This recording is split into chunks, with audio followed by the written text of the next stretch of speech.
إن الحمد لله نحمده ونستعينه ونستغفره ونعوذ بالله من شرور أنفسنا ومن سيئات أعمالنا فإنه من يهده الله فلا مضل له ومن يضلل فلا هادي له وأشهد أن لا إله إلا الله وحده لا شريك له وأشهد أن محمدا عبده ورسوله اللهم صل وسلم على نبينا محمد وعلى آله وأصحابه أجمعين من تبعهم بإحسان إلى يوم الدين.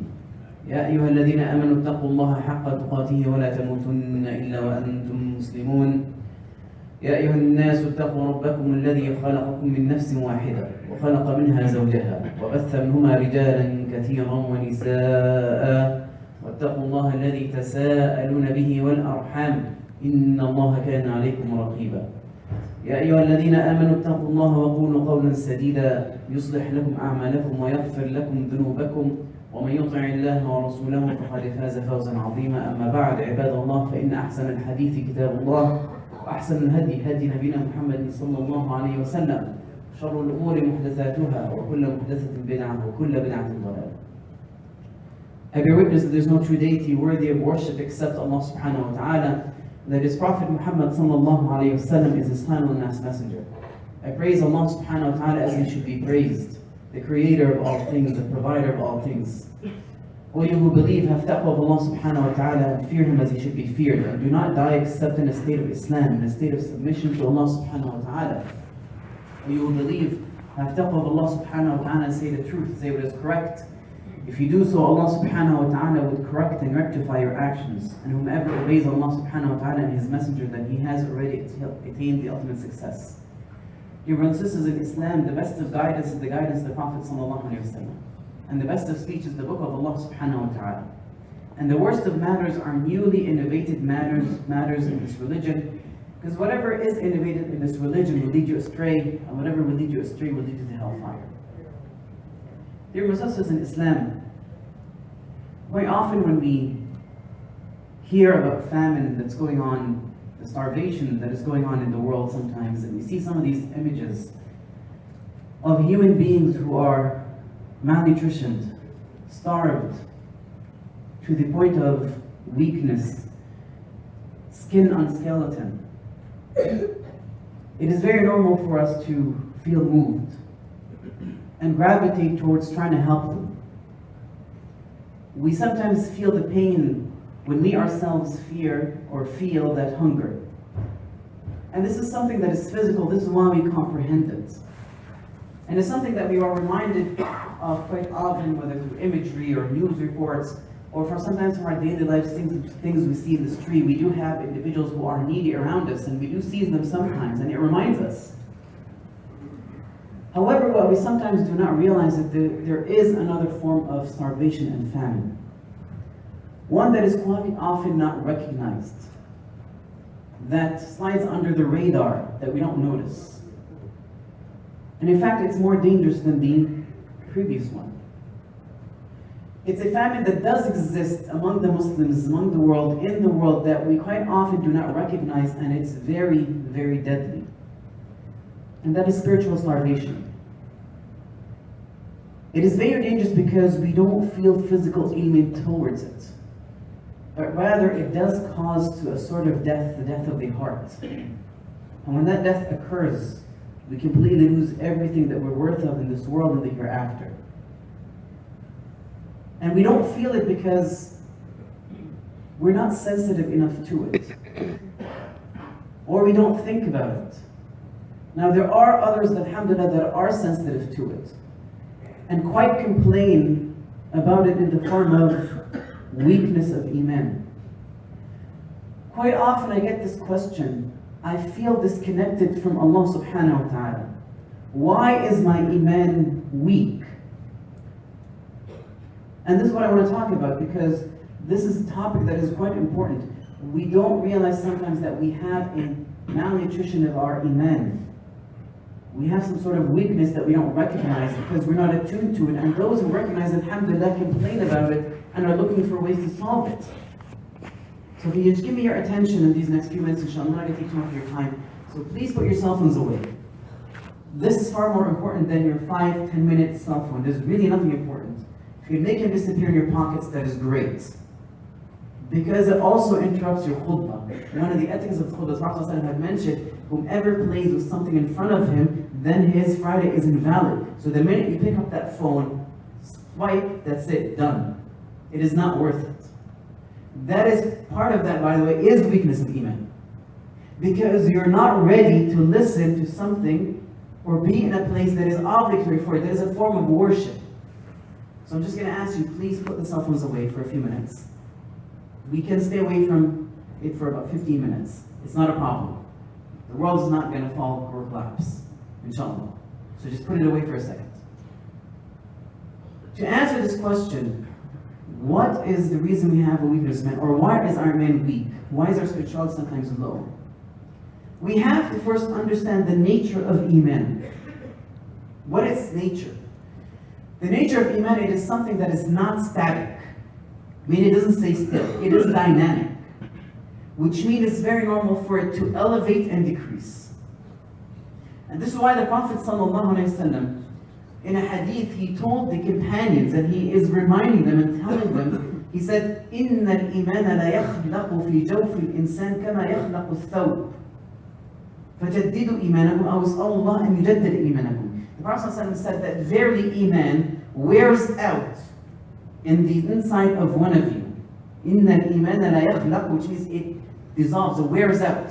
It goes away inside one of you, similar to how your clothing wears out from its use. So ask Allah subhanahu wa ta'ala to renew your iman. So which means that we have to continuously be aware of our iman, that it gets depleted, so we need to fill it back up again. Can I ask the brothers to move a bit forward? There's brothers standing outside, and I see a lot of gaps in the middle, to be honest. So if there's gaps, just move too close together, move forward. So the brothers like the 4, 5, 6 or something already outside, and we're not even 1:30 yet. So going back to the nature, understanding the nature of our iman, is that it does wear out. Which means that we need to replenish it. I use the example of starvation is because we understand that our food needs to continuously be nurtured with something. We eat, we use it in the form of energy, so it needs to be replaced. Similarly, our iman is the same way. It wears out, it has to be continuously replenished and replaced.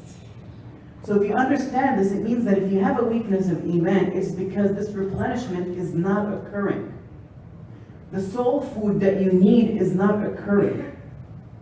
So I'm going to mention 4 to 5 things, maybe perhaps 6, depending on how much time I have, of what are the causes of the weakness of iman, so that we can stay away from them or correct it. One of the first reasons, the number one cause of weakness in iman is not fulfilling our 5 obligatory prayers. Those 5 basic prayers that Allah subhanahu wa ta'ala had placed, they're there for a reason. Once you don't do them 5 on time, I'm not saying after time, because once you let it go purposely out of time, it is a major sin. So the first thing is that when you don't pray these 5 daily prayers, the 5 basic ones, on time, guess what happens to your level of iman? It gets reduced. There's a reason the Prophet ﷺ had described these 5 daily prayers as when he said that Islam, amuduhu as-salat. Islam, its pole, he said amudu, its pole is prayers, as-salat. The Prophet ﷺ is describing Islam essentially as a tent. We have one outside. And if you notice, there is a huge pole, usually that, sometimes it's in the middle, if you architecturally do this properly, there's one pole usually that's in the middle that holds the entire tent. The Prophet ﷺ described it as that, which means once it collapses, what happens to that iman, what happens to that Islam? It collapses. What holds it together really is this prayer. This is why, by the way, it's called salah. It comes from sila, means connection. This is our 5 times of connection with Allah subhanahu wa ta'ala. We need this connection. Our spirituality, we need it. This connection with Allah subhanahu wa ta'ala, once you don't have it, guess what happens to your iman? Guess what happens to your spirituality? It is disconnected from Allah subhanahu wa ta'ala. It weakens. And so if you are not praying one prayer on time, that connection is weakened. 2, weakened further. 4, even more. Not praying at all except Jum'ah and Eid. Guess how you are. So what do we think of our spirituality? Now those people quite often don't feel it, by the way, anymore. That's it. Because they had reached a dangerous level of their iman being so low, it's almost their heart is dead. Almost. But individuals who are attuned to a bit more, they feel that a little bit in their iman. Now I'm saying this because we can clearly feel, we just left Ramadan. We are so sensitive now to it, the majority of us inshallah, are so sensitive to it that we do feel this drop of iman. And this is why I'm talking about this right now, so that perhaps it might resonate with us a bit more. So number 1 is not praying. That is a source of weakness of iman. The second reason is that sometimes we are distant from the book of Allah subhanahu wa ta'ala. We just left Ramadan, yes. So let's look at what we're doing in Ramadan and out of Ramadan. How often do we read the Quran? Allah subhanahu wa ta'ala sent it to us, and it's called Quran because it is recited often. So when it is not recited often, when it's not recited every day, it does affect us. When it's left behind, it does affect us. Now when I'm talking about reciting the Quran, I'm not just talking about we are leaving it behind in terms of recitation. No, but it needs to go to more of a deeper level. The Quran was sent to be recited, yes. To be reminded for us, yes. But also part of establishing and holding to the Quran is that you implement it. The Prophet ﷺ had mentioned a couple of hadiths describing the Quran as the rope that we have. It is the rope that extended from this earth to the sky. In another narration, the Prophet ﷺ had said that the Quran, one end of it is in the hand of Allah, the other end is in our own hand. So if we hold to it, we are connected. If we leave it, we are not connected. This is the rope. To fully take advantage of this rope and for it to be strong, to elevate us to Allah subhanahu wa ta'ala, we have to recite it but also apply it. Now applying it requires something in the middle, which is comprehension of the Quran. I'm mentioning this because quite often our fault or our problem is that we do not understand the Quran. We do not spend enough time trying to understand it, going to classes to understand what this Quran is saying. Now I'm not saying this has to be done in a year or 2, but perhaps you actually have a lifetime to try to understand this. If you put just some time, 15 minutes, 20 minutes, maybe an hour a week, on the long run, guess what's going to happen? You will have a better understanding of this Quran, and so your implementation, your practice of this religion is better, which equals your iman is stronger. That is the second reason we have a weakness in iman, is our distance from the Quran. The third reason is that we quite often stay away for long distances of time from an environment that is nurturing to our spirituality and iman. We quite often, for long periods of time, maybe perhaps stay away from the masjid.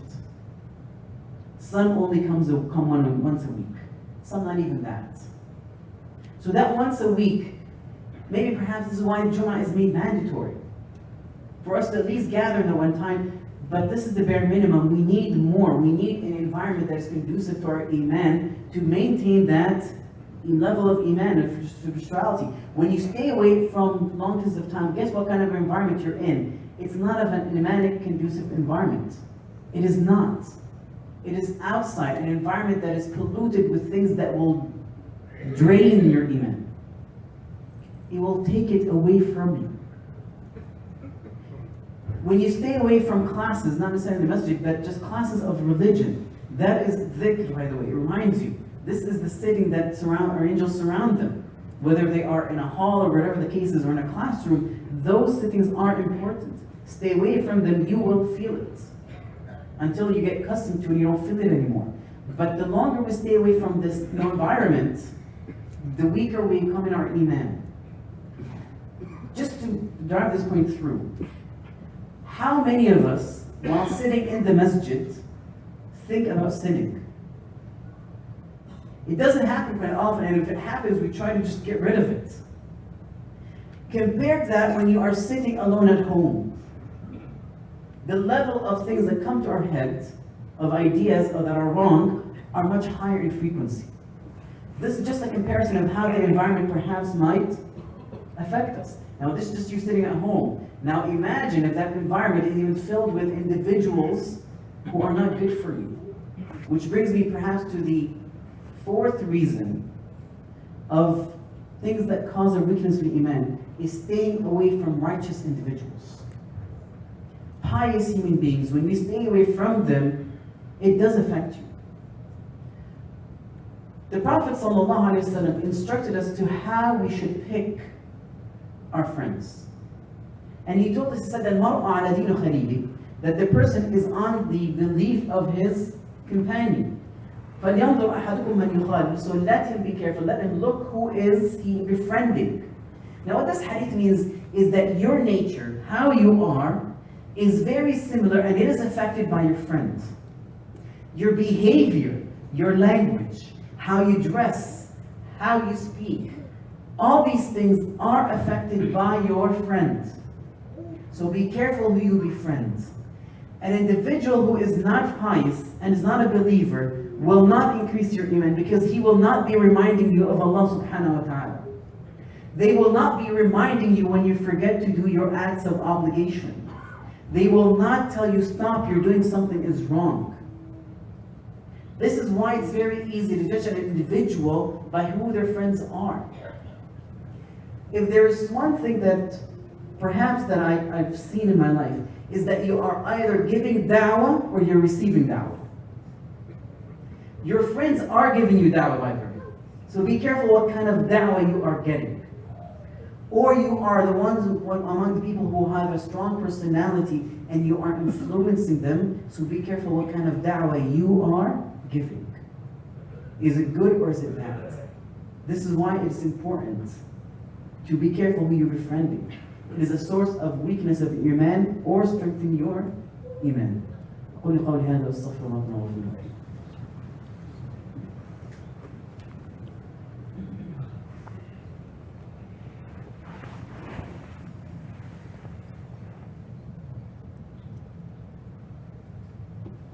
إن الحمد لله حمدا كثيرا طيبا مباركا فيه وأشهد أن لا إله إلا الله وحده لا شريك له وأشهد أن محمدا عبده ورسوله. اللهم صل على محمد وعلى آل محمد كما صليت على آل إبراهيم في العالمين إنك حميد مجيد. يا أيها الذين آمنوا اتقوا الله حق تقاته ولا تموتن إلا وأنتم مسلمون. So we're talking about, the question is, why is our iman weak? And I'm going through a list of things that cause this weakness of the iman. So far we said that 1, it is leaving your obligatory prayers, not fulfilling them. 2, it is staying away from the book of Allah subhanahu wa ta'ala, not reciting it, not implementing it, not acting upon it, which requires us to comprehend it. 3, we said that we are staying away from an environment, a spiritual environment. We need to be in this environment. We're staying away from it for too long. 4, we talked about friends.